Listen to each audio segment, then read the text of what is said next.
খুনের ছক thriller film দেখে নিজেকে বাঁচানোর প্লট খুনি শিক্ষকের। রামপুরহাটের ছাত্রী খুনের ঘটনায় চাঞ্চল্যকর তথ্য সামনে এলো।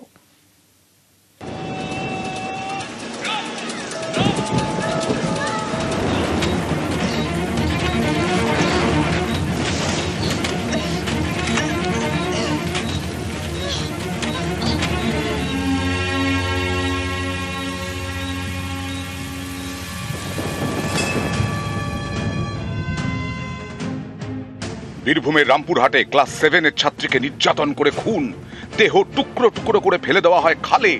এই ঘটনায় চাঞ্চল্যকর তথ্য পুলিশের হাতে। তারা জানতে পেরেছে থ্রিলার মুভি দেখে ছাত্রীকে খুনের ছক কষে তারই স্কুলের শিক্ষক মনোজ কুমার পাল। সেই সব ক্রাইম থ্রিলার দেখে নিজেকে বাঁচানোর ছক কষে।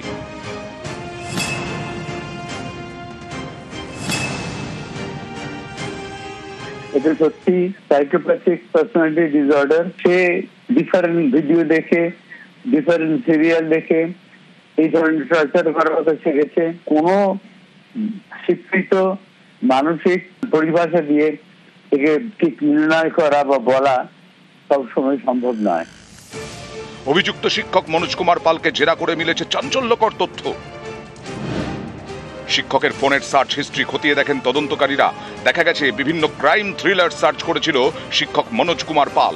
দেহ টুকরো টুকরো করার পর তাতে যাতে পচন না ধরে তার জন্য কেমিক্যালও ব্যবহার করে। এরপর দেহ 3টে বস্তায় ভরে ফেলে দেয় খালে। ঘরে রক্তের দাগ মুছতে ব্যবহার করে স্পিরিট। এখানেই শেষ নয়, নৃশংসতার আরো প্রমাণ পেয়েছেন তদন্তকারীরা। জানা গেছে ছাত্রীকে ঘুমের ওষুধ খাইয়েছিল শিক্ষক। অভিযোগ, বেহুঁশ করে নির্যাতন চালাতো।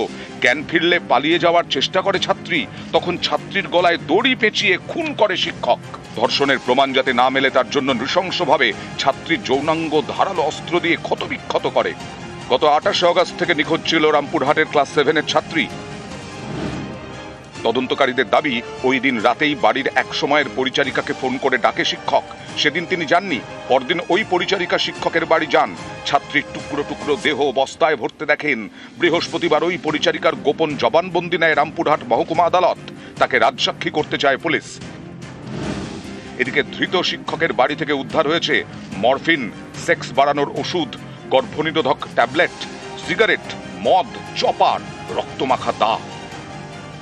ওয়েপন্স গুলো ব্যবহার করা হয়েছিল, সেই ওয়েপন্স গুলো রিকভারি হয়ে গেছে এবং সেগুলোকেও অলরেডি আমরা এফএসএল এ অলরেডি পাঠিয়ে দেওয়া হয়েছে। চোপার রিকভারি হয়েছে, লোহার দা রিকভারি হয়েছে, আরো অনেক কিছু এলিমেন্টস এই ক্রাইমের সঙ্গে যুক্ত সমস্ত কিছু ইনভেস্টিগেশন এজেন্সি সেগুলো সিজ করেছে। রামপুরহাট থেকে অক্ষয় দিবর, নিউজ 18 বাংলা।